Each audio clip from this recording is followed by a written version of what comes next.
saksikan kami daripada Republik Indonesia. Kami hormati apa yang kami tanda tangani. Kami hormati Manila Agreement. Kami akan jalankan Manila Agreement. Left this world, this material world, and I sought my consolation in books. I left this material world and went into the world of the mind. Assalamualaikum warahmatullahi wabarakatuh. Halo sahabat semuanya, selamat datang kembali di El Laila Official. Tempat di mana nalar, nurani, dan keberanian berbicara. Jika Anda merasa ada yang salah dalam tata kelola dana haji, jika Anda merasa suara jemaah dan umat sering dibungkam oleh narasi yang dibungkus pencitraan, maka channel ini adalah ruang Anda.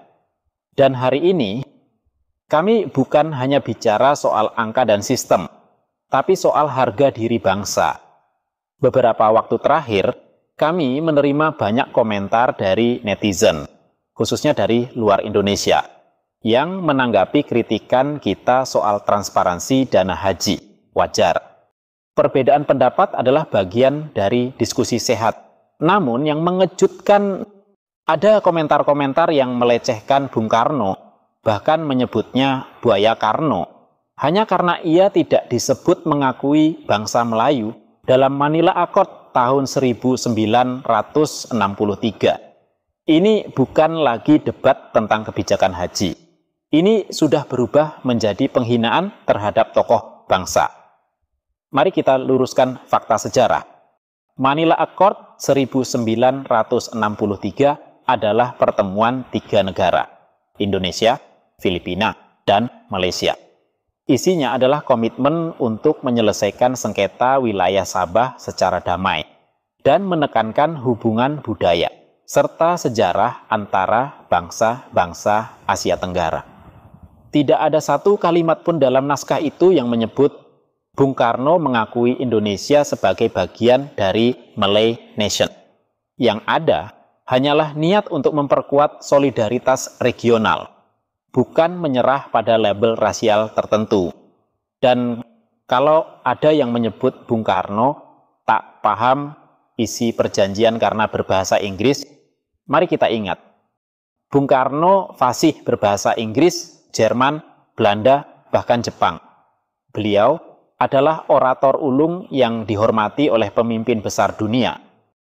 Menyebut Bung Karno sebagai buaya Karno bukan hanya tidak etis, itu adalah pelecehan terhadap simbol kemerdekaan, bukan hanya Indonesia, tapi juga dunia Islam.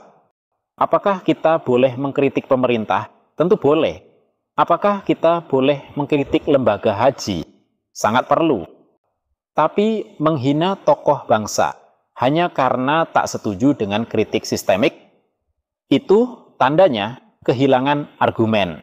Kami di El Laila Official ingin menegaskan, kritik kami bukan ditujukan ke bangsa Malaysia, bukan pula pada rakyatnya, tapi pada sistem, pada lembaga, pada cara pengelolaan uang umat, baik di Malaysia maupun di Indonesia.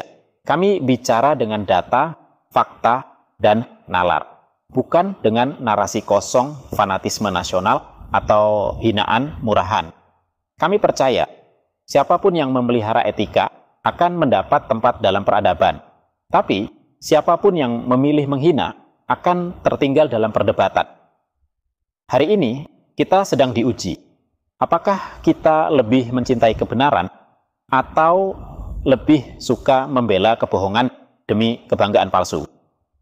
Bangsa yang besar bukan bangsa yang anti kritik, tapi bangsa yang bisa berterima kasih pada kritik dan tidak panik saat dikritik. Jika Anda merasa kritik ini perlu terus disuarakan, maka bantu kami menyebarkan konten ini. Like, komentari, dan share ke semua platform yang Anda punya. Dan yang paling penting, jangan pernah kehilangan akhlak dalam membela yang hak. Wassalamualaikum warahmatullahi wabarakatuh. Sampai jumpa di video selanjutnya. El Laila Official, suara dari hati yang tak bisa dibungkam. Jangan lupa like, share, dan subscribe YouTube El Laila Official. Kalau